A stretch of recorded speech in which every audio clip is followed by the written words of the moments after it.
Welcome to the hottest movie review on the internet today, the A-List Review.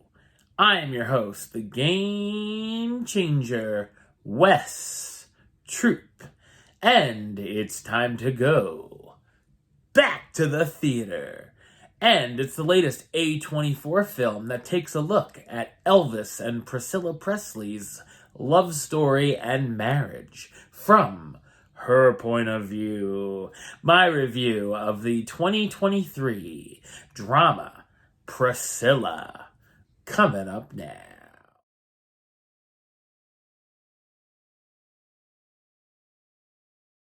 Priscilla Boileau is a teen and army brat whose father is in the military in West Germany. She's approached by a friend of Elvis Presley, saying he'd like her to attend a party at the superstar's house. After begging her parents and getting permission, Priscilla meets Elvis at the party and quickly falls for him. After his stint in the army, Priscilla ends up moving to Graceland during her senior year of high school, while Elvis goes off to Hollywood to make movies. From their long courtship to their turbulent marriage, we see the highs and lows of Elvis and Priscilla's relationship through her eyes. So what did I think of Priscilla? I thought it's a terrific and intriguing biographical drama. It's based on the 1985 memoir Elvis and Me by Priscilla Presley herself and Sandra Harmon. The film is written and directed by Sofia Coppola, who's best known for directing films such as The Virgin Suicides, Lost in Translation, Marie Antoinette, The Bling Ring, and The Beguiled.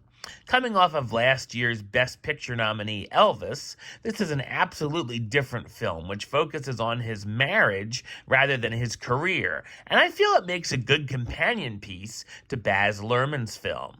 Knowing next to nothing about Priscilla, I found this to be an intriguing look at a very important part of her life. It's not a full-on biopic of her entire life, but gives more focus on certain years they were together than others. This, of course, is Priscilla's version of what happened and how she felt while in this relationship, which many Elvis fans disagree with. The film has some very cool cinematography that looks dreamlike at times, as well as slick effects like their wedding looking like we're watching it in the fashion of an old home movie.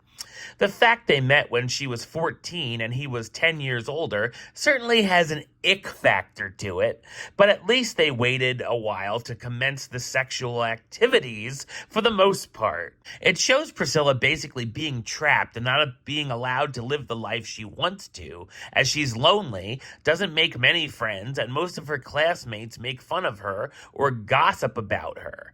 She's told she can't even play with her dog in the front yard because of tourists looking through the gates. Reading the tabloids of Elvis romancing his co-stars in Hollywood while she sits at home doesn't make her feel the best either.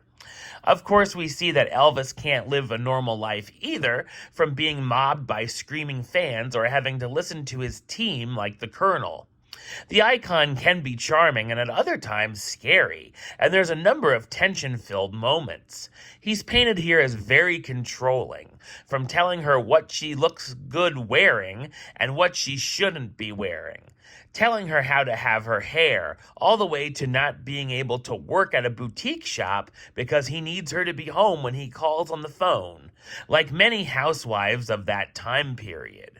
Of course, we see Priscilla's pregnancy and Lisa Marie as a child, which I felt sad about since she's no longer with us.